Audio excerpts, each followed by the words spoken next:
I was the cream of hot coffee. And only people in Yazoo City's feelings got hurt about it because they thought I was ashamed of my birthplace, which was not true. But when I told the press agent that Yazoo City meant the city of death because it was an Indian name, because the Yazoo River came down and had malaria mosquitoes there, which bit the Indians and they all died. So they called it the Yazoo. And he said, "Oh, you can't do that. That's horrible. That's horrible." And he said, "What are some other towns in Mississippi?" And I said, "Well, there's Green." He said, "No, that's too funny. Not good." "Well, there is a place called Hot Coffee." "That's it. You are the cream of hot coffee." And so here I sit, the cream of hot coffee today. I had become a model, and I would converse with the people in the tea room where I was modeling junior sophisticates and was studying acting. And I got a chance to go to New York City, and I went there for 6 days and met the executives of 20th Century Fox, who said to me, "You will be the girl to play Jean Harlow in our Jean Harlow movie, but we want you to come out to 20th Century Fox and test for contract." And so I did, and I got the contract. And I never played Jean Harlow. My regular salary, you know. No one ever told me to punch in a clock, punch in and punch out. I was under contract. I was an actor. I wasn't going to do something like that. They did that in factories, you know.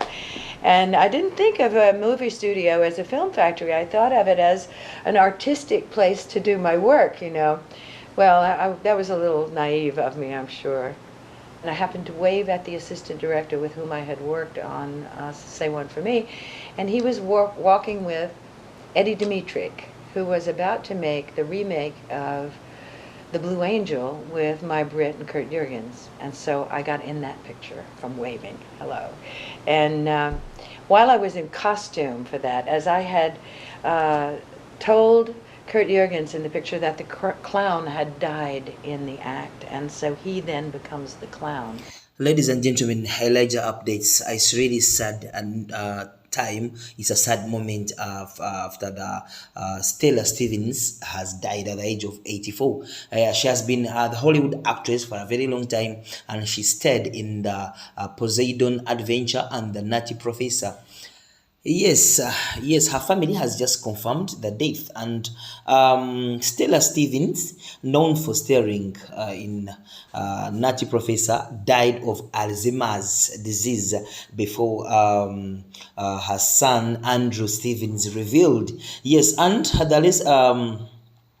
News continue to assert that the Blondie Beauty made her film debut in 1959 and went on to star alongside some of Hollywood's classic leading men like Dean Martin and Elvis Presley.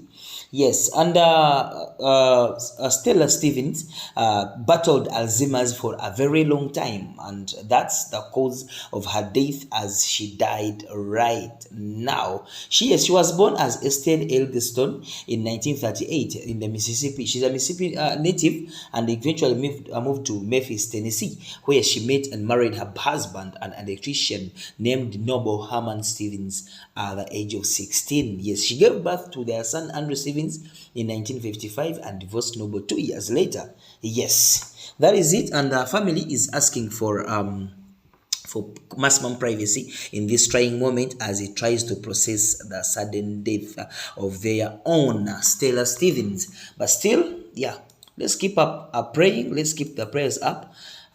That's it.